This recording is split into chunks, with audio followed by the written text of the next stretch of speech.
नमस्कार दोस्तों, हमारे चैनल में आप सभी का स्वागत है। दोस्तों, आज हम रामायण कथा से संबंधित हनुमान को मुद्रिका देना के बारे में सुनेंगे। तो आइए दोस्तों सुनते हैं। वानर यथुपतियों को इस प्रकार की कठोर आज्ञा देकर सुग्रीव हनुमान से बोला, हे कपिश्रेष्ठ, पृथ्वी, अंतरिक्ष, आकाश, पाताल, देवलोक, वन, पर्वत, सागर, कोई ऐसा स्थान नहीं है जहाँ तुम्हारी गति न हो। असुर, गंधर्व, नाग, मनुष्य, देवता, समुद्र तथा पर्वतों सहित संपूर्ण लोकों को तुम जानते हो और तुम अतुल, अद्वितीय, पराक्रमी तथा साहसी हो। तुम्हारी सूझबूझ और कार्यकुशलता भी अपूर्व है।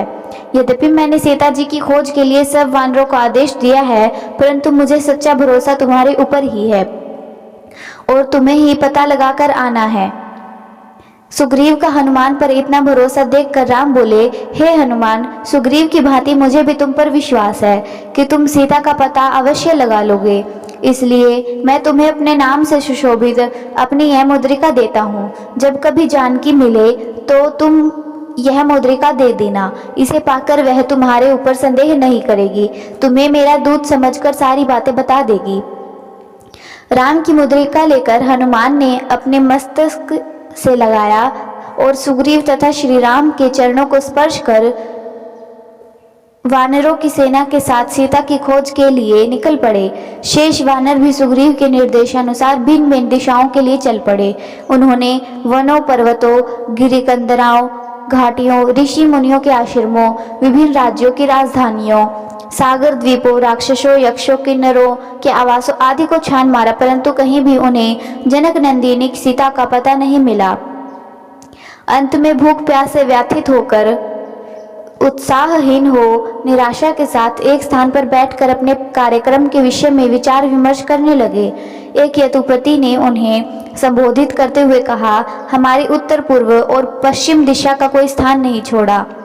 अत्यंत अगम्य प्रतीत होने वाले स्थानों को भी हमने छान मारा, किंतु कहीं भी महारानी सीता का पता नहीं चला।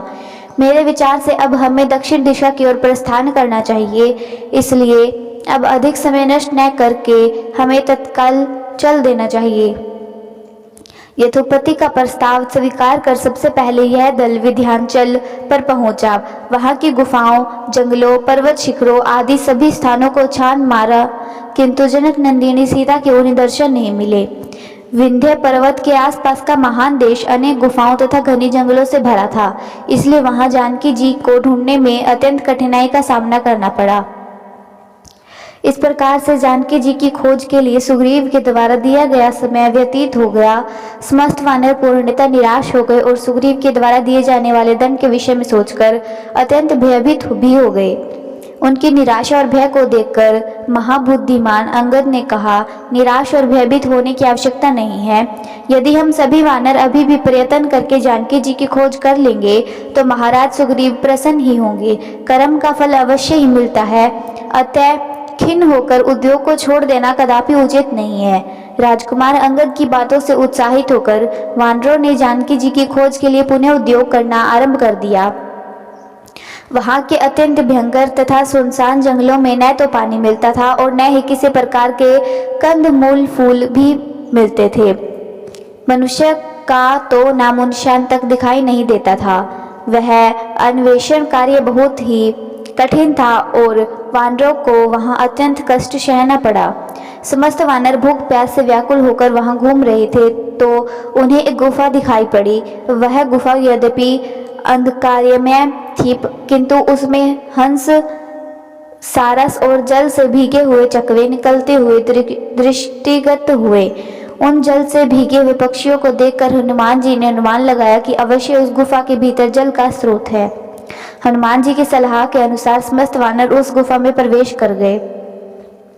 उम्मीद करते हैं दोस्तों आपको यह रामायण कथा से संबंधित हनुमान को मुद्रिका देना के विचार सुनने में अच्छे लगे होंगे। दोस्तों, आपको ये विचार सुनने में अच्छे लगे हैं तो कृपया करके चैनल को सब्सक्राइब जरूर करें।